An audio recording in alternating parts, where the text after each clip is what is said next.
Hi, my name is Fátima Barbero. I am Peruvian. I did the Master of Science in Social Development Practice at the DPU from 2017 to 2018. I'm a sociologist, and I have been working for the last years in the world of international organizations, in the United Nations specifically. And basically what we do is we provide technical assistance to the member states by implementing and monitoring development projects in the areas of education. In my case, because I work at UNESCO, in the areas of education, cultural sciences, and communications, with a very strong interculturality, gender equality, and rights-based approach.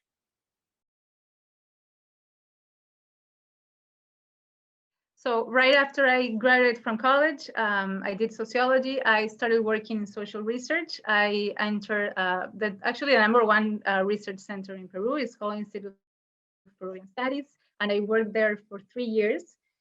3 very important and inspiring years for me. Actually, they were definitely a key milestone for both my professional and my personal development. I was really young and I had the chance to work with really supporting and encouraging researchers and to meet and dialogue and listen to the top social scientists and public policy makers in Peru. Working there also gave me this big spectrum of the real complexity of my country and taught me that it's very important to approach any kind of social phenomenon from a multidisciplinary perspective, and I really cherish that. After 3 years, I decided that I wanted to change, and that's how I entered the world of the UN, and I have been working there ever since 2014. I worked my first 3 years there. I was the technical assistant of the head of the office director. And she was also an inspiring woman. She taught me a lot. She taught me in a very holistically way how the UN works and how its relationship with development and the member states and the relationship with the government of Peru, among others. But after 3 years, as well, 3 years there, I felt that I was in a need of an academic reinforcement, and that's why I decided to do a master's degree abroad. That's why I chose the DPU. And when I finished my master, I was asked to come back to UNESCO in Peru, but with a different position, and I am currently the technical coordinator of the UNESCO representation in Peru. I really like my job.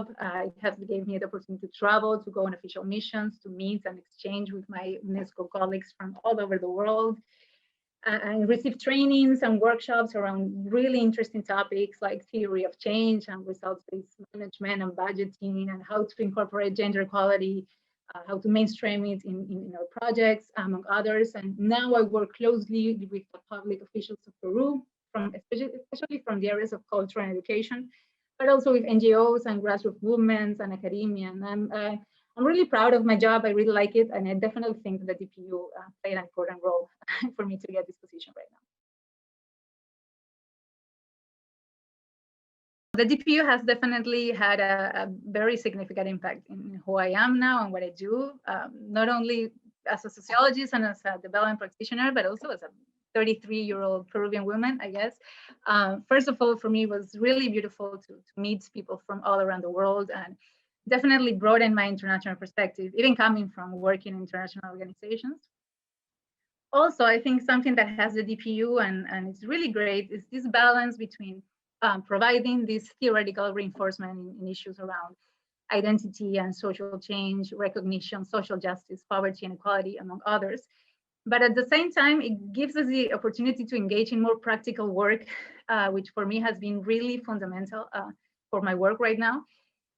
They always encourage us to go into process of personal and collective reflection and who we are as development practitioners. And I clearly remember an assignment we were given to in both terms that consisted on this, on a personal reflection on who we were as practitioners, and taught us that asking questions all the time with no answers is not only not a bad thing, but actually a very useful thing. And in this sense, I really cherish the work trip we did in Brazil, in Bahia. It was really rewarding for me. It taught me the importance of valuing the process itself. You know, sometimes we're very focused on like accomplishing a specific goal that we forget to really experience and value the process of learning and engaging with people. So I thank the DPU for that. As I said before, I wanted to do a master's degree because I felt I needed an academic reinforcement. And I think in that way, the DPU went beyond that, because it also gave me some sort of sense of confidence and empowerment that I think I lacked before. The fact that in social development practice in SDP, we were such a small group, make classes a really cool participant spaces in which we were constantly discussing, teachers to students and students with other students. And I can generally say that I felt I was in a safe space in which my opinions and my questions and my suggestions were well received and well listened and well questioned and challenged too, which that was great too, you know, it's part of the dialogue process and the learning process. And finally, I think the DPU gave me some sense of awareness that I thought that I had before, and now I look back and I definitely didn't have, in different ways. In the use of language, for example, in the use of words, as development practitioners, we're always listening, for example, the word vulnerable peoples, and how it taught me that sometimes with that, of course, the exact opposite intention, we can actually end up reinforcing the stereotypes we want to combat in the beginning. And for example, I use the case of vulnerable people or poblaciones vulnerables in Spanish. And I now rather say not vulnerable people, but people whose rights and opportunities has been marginalized because we live in a brutally unequal system that has to be challenged and transformed by the roots, you know, or the concept around intersectionality, for example. And now, honestly, I cannot look at any social phenomenon without an intersectionality lens. And I definitely thank the DPU for that.